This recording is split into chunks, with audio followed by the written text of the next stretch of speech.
We're literally going to be walking down to the bottom and coming back onto Inverness Terrace, and I'm going to be showing the disparity between two streets and how London can change drastically from one street to the other. Behind me we've got Whiteley's in Bayswater, which is a £1 billion regeneration, and the most expensive apartment is going to be £40 million.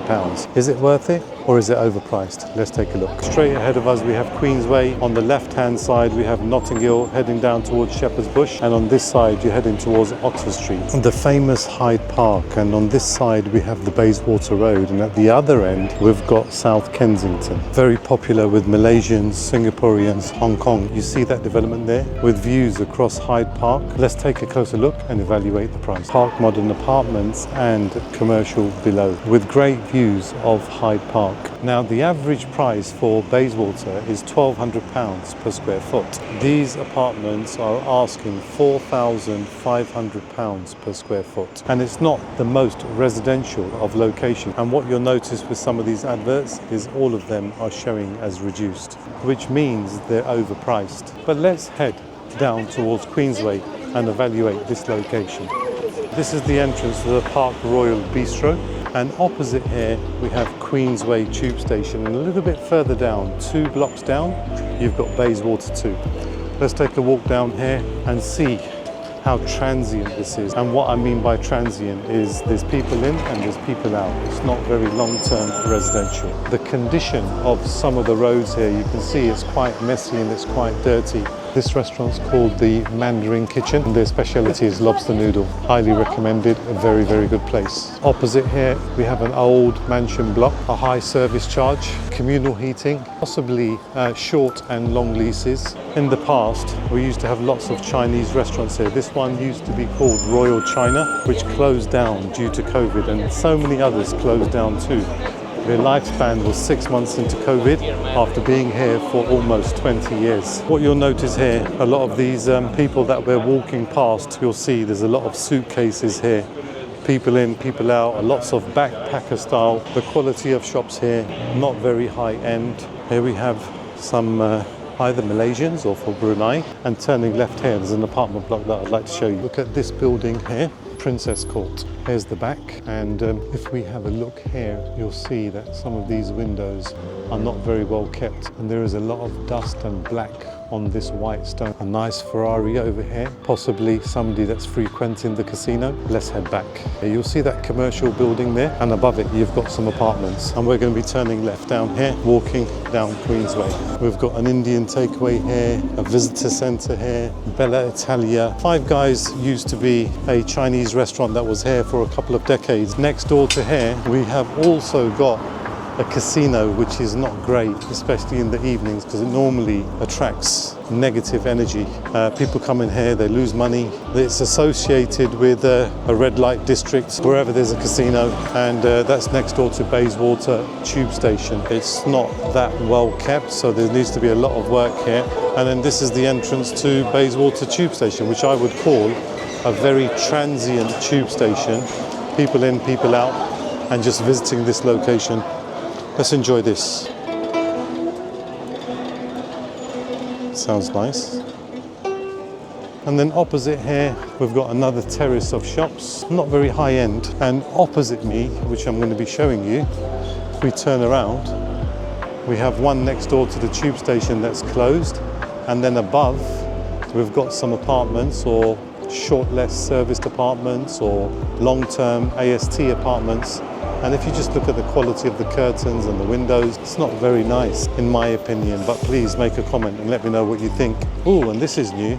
We've got another casino here too. So it seems like these are popping up in readiness for all of the wealthy people that are going to be promoted to come to this location, as opposed to historic London, which is what I always recommend to my investors and buyers, instead of transient, messy London commanding or asking or marketing £4,500 per square foot. People walking with suitcases down the road on a daily basis.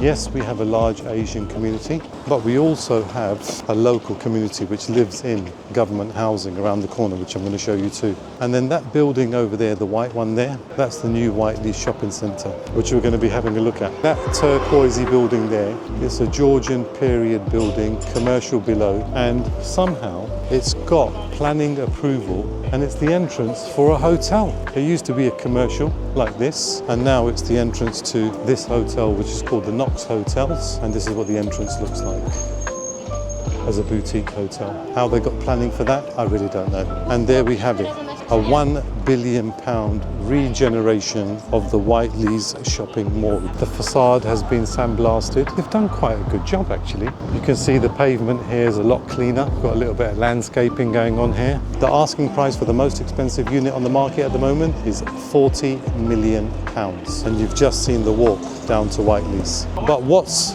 noticeable here is on that side we've got some natural light, and if we turn around here you don't get much natural light here, and that's a serious consideration for potential buyers. You may have a £40 million apartment in here. Opposite you have what we call government housing, so it's not the greatest outlook when you come outside. This is the entrance to some of the apartments, the mall, and also the hotel, which is going to be opened towards the end of this year. We have some very nice tall iron gates, a nice glass roof. This will probably be uncovered as a commercial unit, and then we've got some nice planters to show some greenery too. An excellent development. Unfortunately, the location speaks for itself. I would prefer to shop in Knightsbridge or Selfridges, namely Harrods, and possibly Mayfair too, where I know my shopping bags are going to be safe. Walking a little bit further, you'll see here above we've got another purpose-built block coming down to the bottom of Queensway.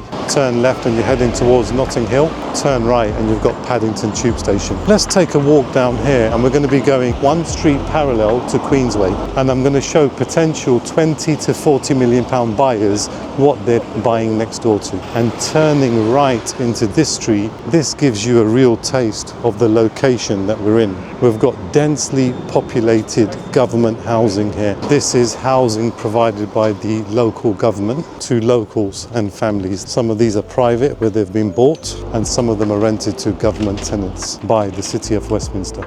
Let's continue to take a walk up here. So opposite here you'll see there's a change of property here. These are houses, and next door we have this private development which actually looks quite nice in terms of the quality. I like the rust coloured gates there, some nice cladding over here, some nice floor to ceiling glass. One pane of glass is always good because it shows you its quality, and it's quite hard to get and it's more expensive. And this one's called Aired House, but it's nowhere close to the £4,500 per square foot that Park Royal was asking, or close to the 18 to 40 million pounds that the Whiteley's apartments are currently asking. The Whiteley's development has been associated with the Sultan of Brunei to help sell this development. But if you actually do some research, he's got nothing to do with it. Alhamdulillah, his reputation remains intact. So on this stretch, we had the council, which backs on a couple of blocks over there towards Leinster Gardens. And as we go straight, it changes to some period property, which I'm going to be showing you, which are not very well kept. Bed and breakfasts and cheap hotels. I haven't seen one resident here. It's just been transitional, potential tenants, students, and people just visiting. And this hotel's called the New Dawn, and it's just an example of one of the hotels here. And then we've got some guests over there as well. Most of these properties, they're not very well maintained, and it goes across the board. So these properties have historically been purchased. They're bringing in a nice rental yield for the owners. A lot of them have been paid off in cash, and they're not going to be moving anywhere soon. Let's have a look at this one opposite. 3 buildings, possibly 4, and it's all part of the Park Royal Hotel. Coming up, you'll see Georgian property. These are the ones that are transacting for circa £1,200 per square foot. There are some mansion blocks that are cheaper, and here we have a whole building that's been acquired and being refurbished to become either a new hotel or a possible serviced apartment block. And one of the nicest ones on the stretch is this white building here. We have 1, 2, 3, 4, 5, 6 buildings, all with a nice facade, some nice greenery, and this, once again, is another hotel. My aim was to simply try and educate investors that are potentially looking to buy luxury apartments in this part of town. And the expert and the long-term advice that you actually need when investing in London. It's not just about the sale, it's about building long-term relationships. Whether you're looking to acquire for yourself or house your children when they're studying in London, the decision-making process and the advice that you should be following is not from a property agent that's going to earn commission. It's got to be from somebody that you can trust. And whilst you may have a Ferrari, buying a £10 million property in here is not going to make you money, and it's going to be very hard to sell. I hope you've enjoyed this one. The contact details are in my description. Take care. Bye.